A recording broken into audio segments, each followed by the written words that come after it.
There is a night every year when the world agrees to celebrate darkness. When strangers hand candy to children through open doors. When parents smile and let their kids run ahead into the night. For most families, Halloween is a memory of laughter, costumes, and pillowcases full of sugar. But for one family in Texas, that night became something else entirely. It became the last night. And the most terrifying part of this story is not what happened in the shadows. It is what happened in plain sight. A father.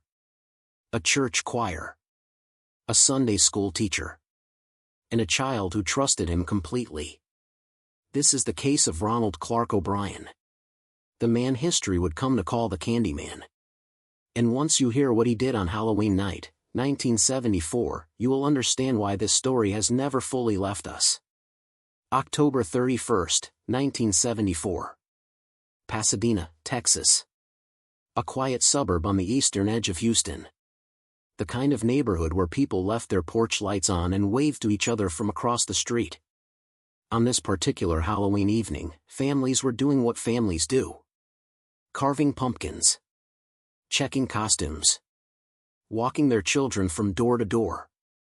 It was ordinary in every way. Until it wasn't. By the end of that night, an 8-year-old boy named Timothy O'Brien would be dead. Poisoned. And the person who handed him the candy that killed him was not a stranger hiding behind a dark door. It was his own father. This case changed how America thinks about Halloween forever.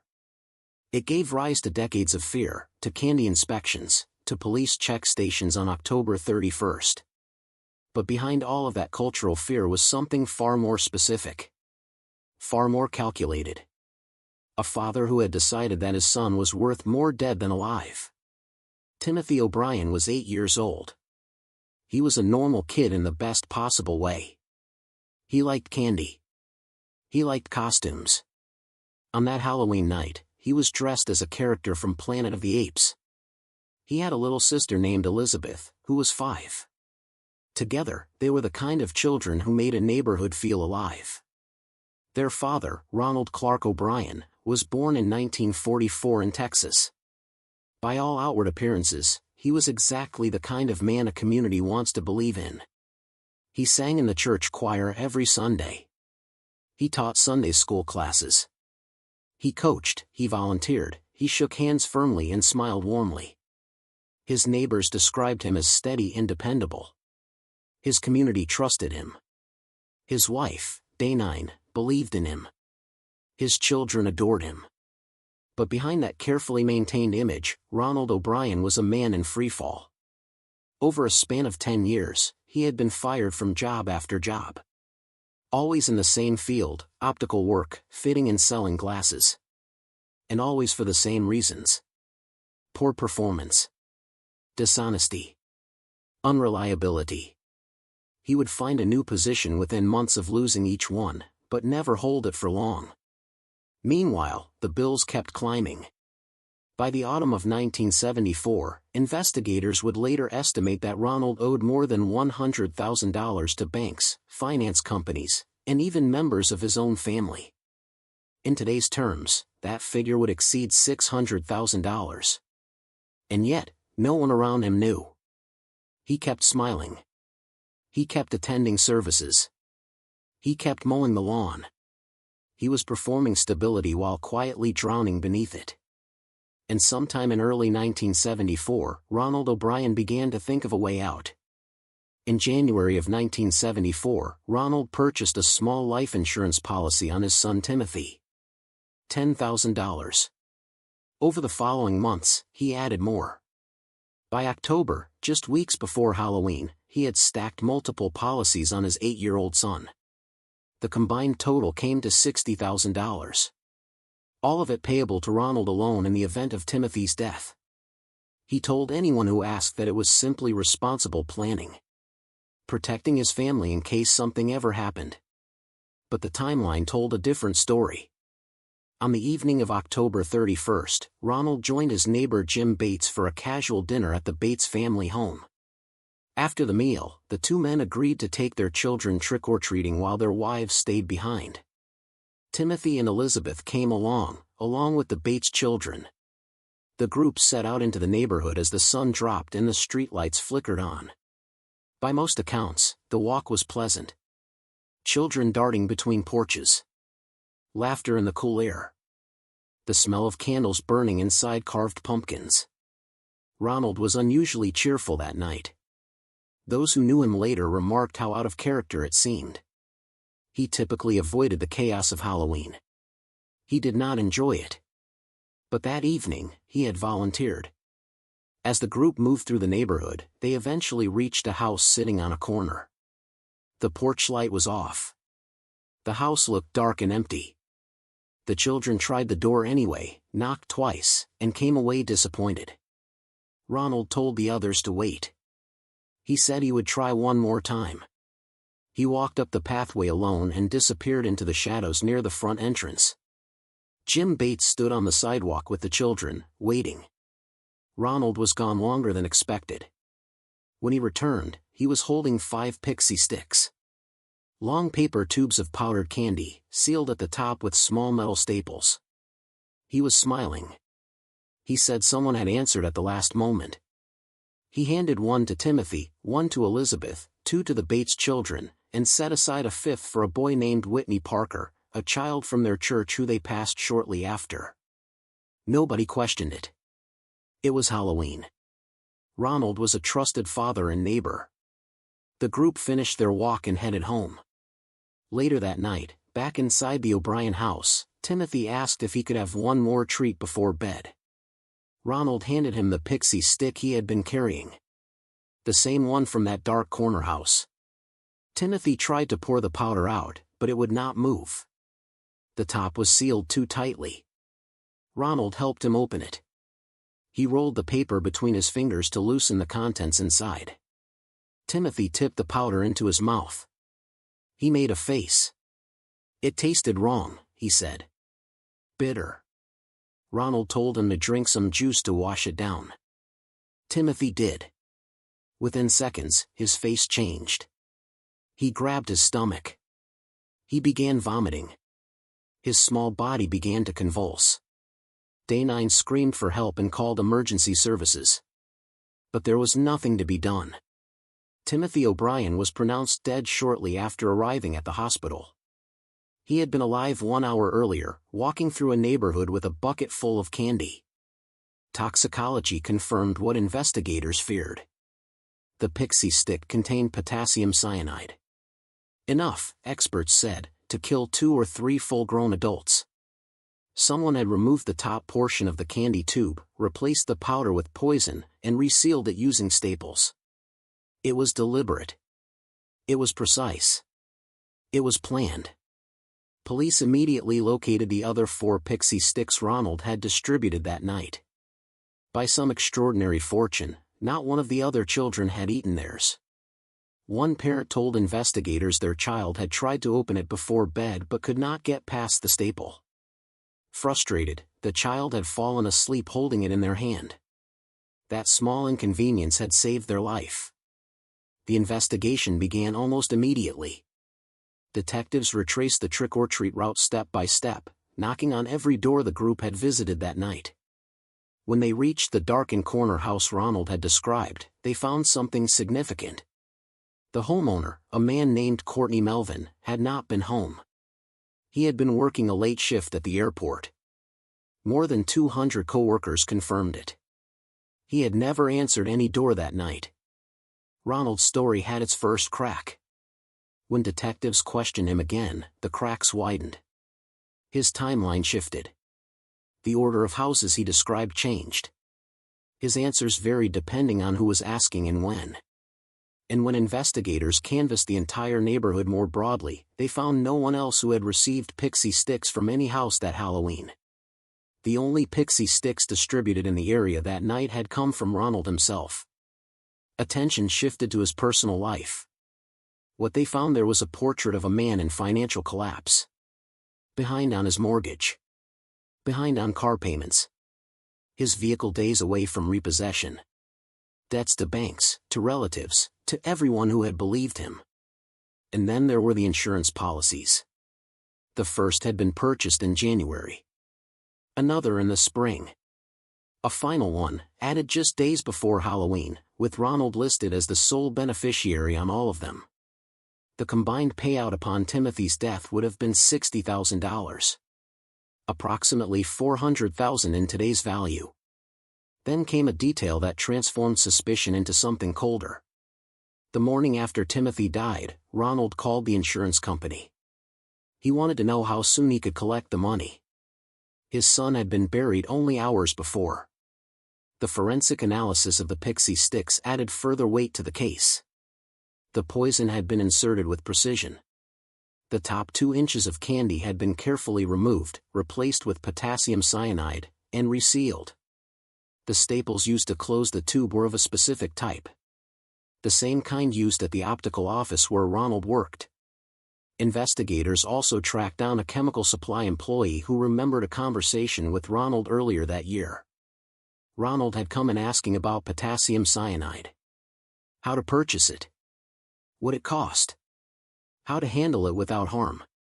The employee remembered Ronald leaving frustrated when told the smallest available quantity was 5 pounds, far more than a person would need for any ordinary purpose. Multiple coworkers and acquaintances came forward with their own recollections. One remembered Ronald asking, in casual conversation, what amount of cyanide would be enough to kill a person. Another recalled him mentioning that he had heard it worked quickly and was difficult to detect. The insurance agent who sold Ronald the final policy on Timothy also provided a statement. He remembered Ronald being unusually cheerful during the transaction. Upbeat in a way that had seemed odd at the time but made terrible sense now. The picture that emerged was clear. Ronald Clark O'Brien had spent most of 1974 quietly constructing a plan to kill his son, collect the insurance money, and pay off his debts. He had used Halloween as cover. A night when poison candy was already an urban legend. A night when fear already existed. He had calculated that his crime would disappear into that fear. He was wrong. On November 5, 1974, 5 days after Timothy's funeral, police arrested Ronald Clark O'Brien. The charges were capital murder and 4 counts of attempted murder.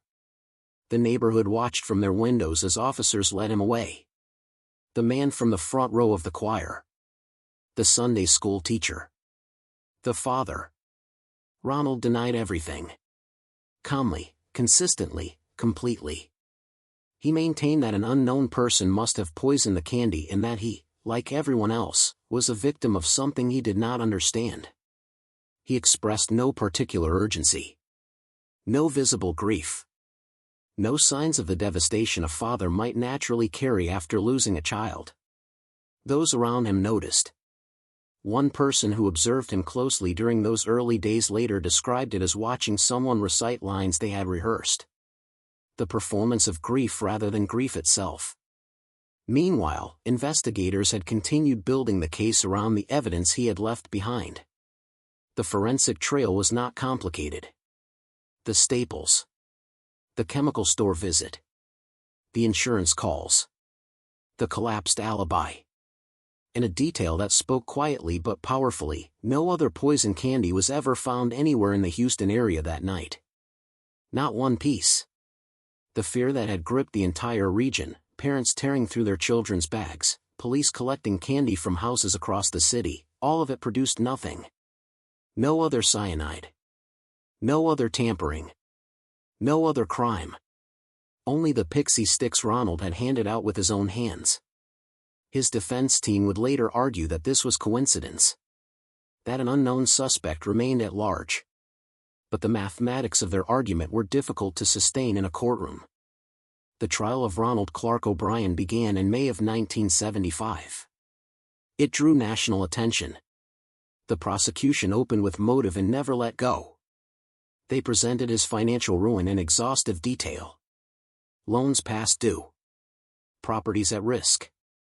A life built on borrowed time and borrowed money. They showed the jury the timeline of the insurance policies, beginning in January, expanding in spring, finalized just days before Halloween. They described the phone call to the insurance company the morning after Timothy's death. That call, prosecutors argued, said everything. A grieving father does not call his insurance company the morning after his child dies. A man executing a plan does. Expert witnesses explained how potassium cyanide works. How it overwhelms the body's ability to process oxygen. How death follows within minutes in sufficient doses. How the amount found in Timothy's pixie stick far exceeded what would have been necessary. The staples were addressed directly. Forensic comparison showed them to be consistent with the type used at Ronald's workplace. The chemical supply employee testified about the cyanide inquiry. 2 coworkers confirmed the conversations about lethal dosages.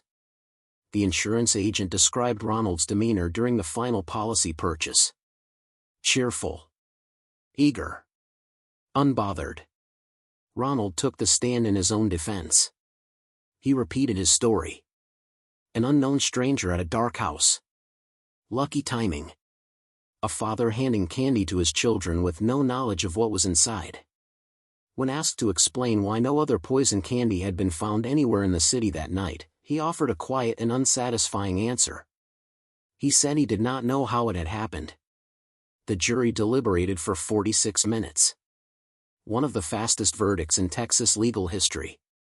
Guilty of capital murder. Guilty on 4 counts of attempted murder. The judge sentenced Ronald Clark O'Brien to death by lethal injection. Inside the courtroom, the reaction was unusual. Quiet applause. Some jurors wept. Not from sympathy for Ronald, but for the child who had trusted him.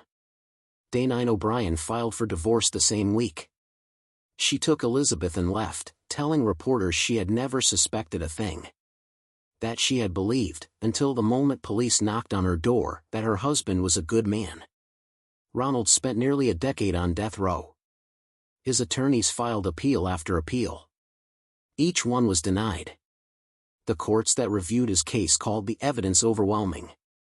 By all accounts, Ronald adapted well to prison life. He read scripture. He led prayer sessions. He continued claiming innocence to anyone who would listen. Fellow inmates reportedly kept their distance. Even within a prison population, his crimes set him apart. There is a particular kind of contempt reserved for those who harm children. In that environment, Ronald O'Brien existed largely in isolation of his own making. Every legal avenue eventually closed. In the early hours of March 31, 1984, Ronald Clark O'Brien was executed by lethal injection at the Texas State Penitentiary in Huntsville. He was given the opportunity to speak final words.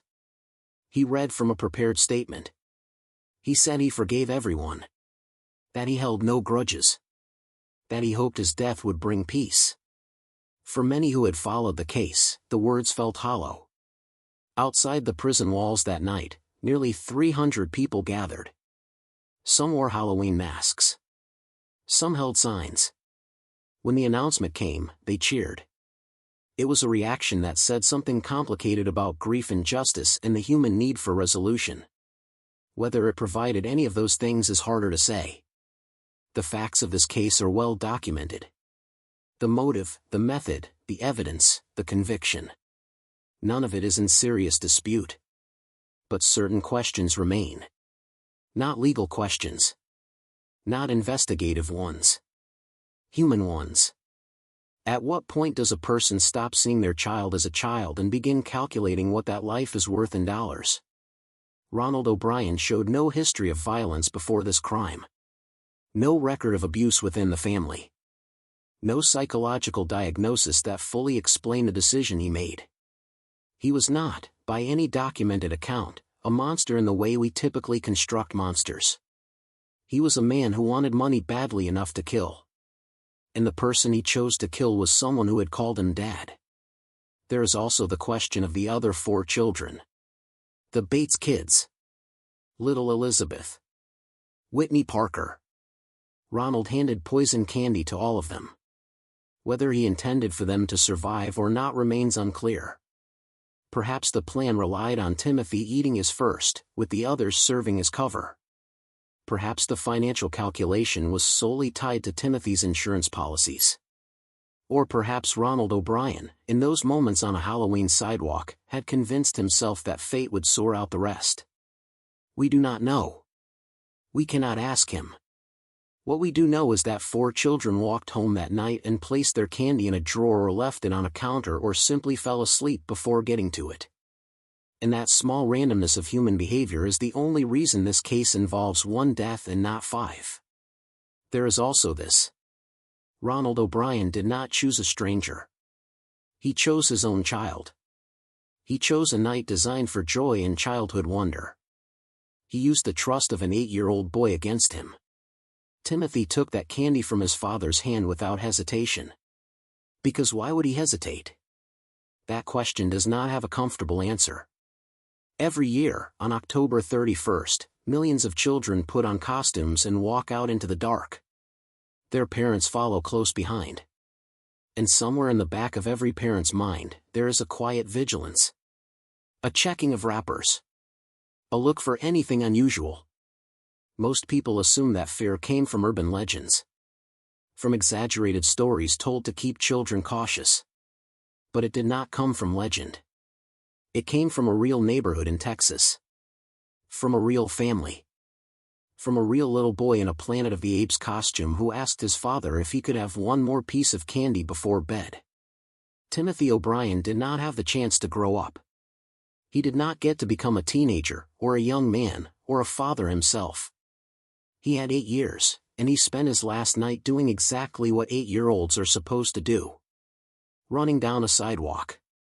Holding a plastic bucket. Collecting the small, sweet rewards of a holiday made for children. He was not special because of what happened to him. He was special because he was a child.